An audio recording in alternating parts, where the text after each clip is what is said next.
be as pleased with the defense today as he was on Saturday? Is that your assessment? That's correct. Yeah, the offense had a very good day today, and we didn't have a very good day today. What went wrong? What did you not like?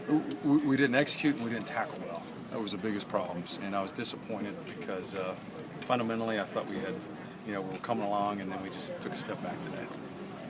When you say didn't execute, does that mean weren't in position, or your guys were in position and then just didn't finish it off with tackling and whatnot? We weren't in position at times, but the biggest thing is that we didn't finish it off. We just didn't finish it off. We didn't finish the play on a pass. We didn't finish the tackle on a run.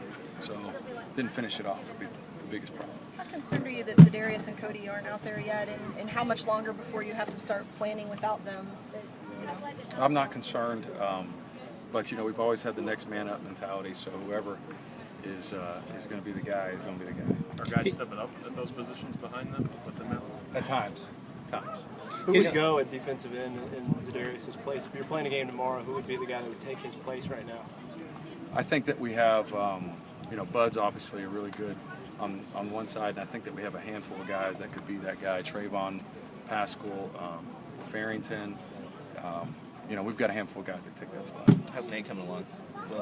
He's coming along good. He did well first few practices.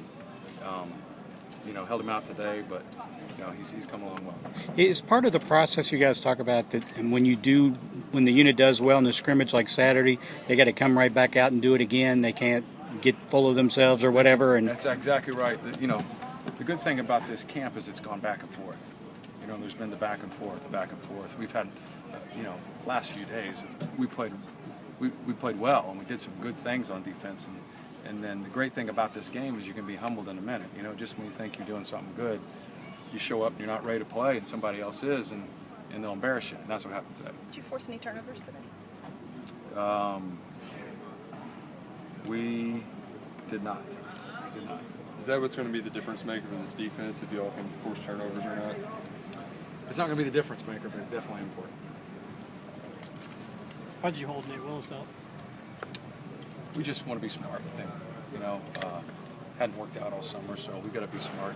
And, you can't just push somebody to the limit that hasn't been working out for the team all summer.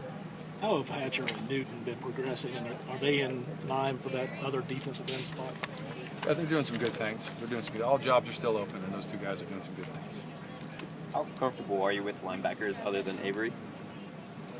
Like I said before, and I still feel it, Avery's miles ahead of the other ones.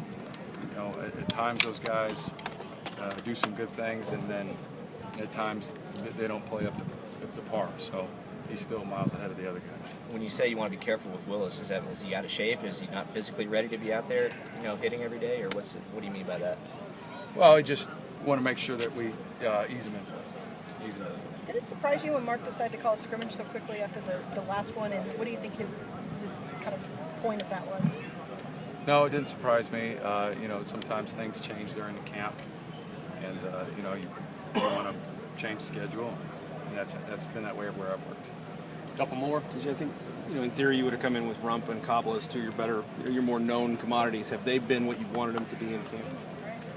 Oh yes, Rump and Cobble, are veteran players, and we're running a new scheme and some new techniques, and they've improved on those tremendously. Anyone else?